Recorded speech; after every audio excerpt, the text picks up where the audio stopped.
Okay, I'm just trying to, just want to share with you something I found out about these cheap motorcycle batteries. This one's out of my wife's Evo. About 3-4 months ago, we went for a ride. She fueled up at the servo, and when she went to start it, wouldn't crank, or it would crank but not crank enough. So anyway, tested the battery, and sure enough, it looked like it wasn't doing the job.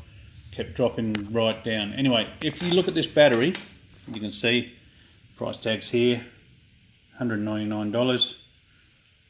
That's where we got it from. Bit of advertising, but yeah, not going to do me any good. But it says here, right, on this, that it's a non-serviceable battery. Right? Okay.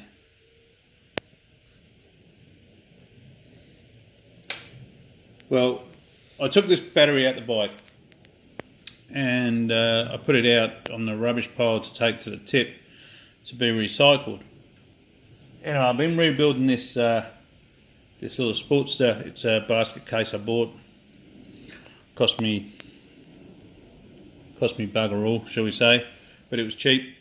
And so I've been rebuilding it anyway, and I had to put some electrics on it and new ignition, blah blah blah, this, that and the other.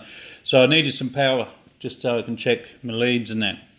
So I fished this back out the backyard. Been sitting there for about a month, and on the top here, it had a plastic strip that ran along here, covered these black dots. These are little rubber caps.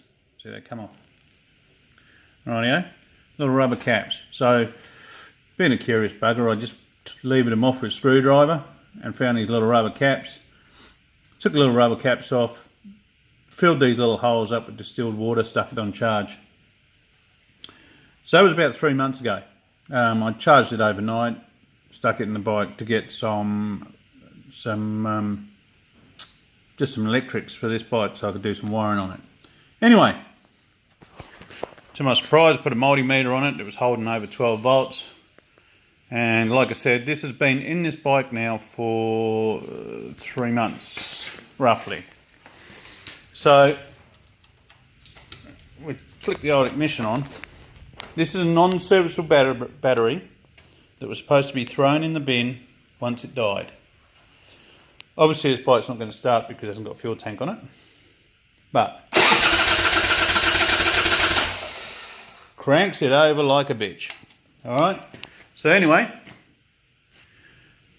about a month or so ago, my Softail, I put a new battery in it about 3 years ago, was still holding 12 volts, but when you cranked it, it was dropping down to 4 or 5 volts. So anyway, I got it. Here she is there, my old Softail. This is a 08 twin cam, 96 cube.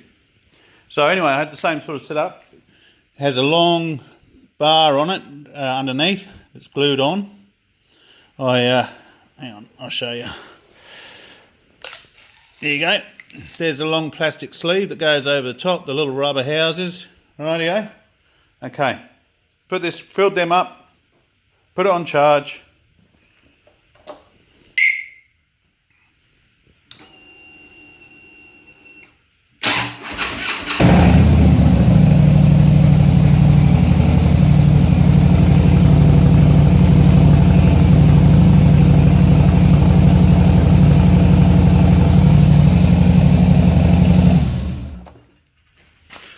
So these are these cheap Japanese batteries. You pay a couple $100 from over here.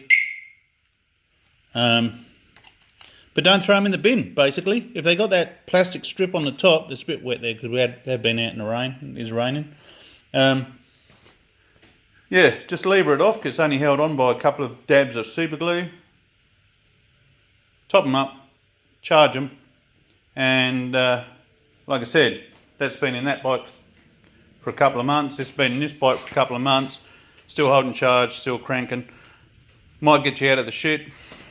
Might save you a couple of $100. Or, you know, I mean, you've got to give it a go, haven't you? But anyway, instead of spinning it, give this a go. You get a few months extra out of it, maybe a couple of years, who knows. Alright, just thought I'd share the love. See ya.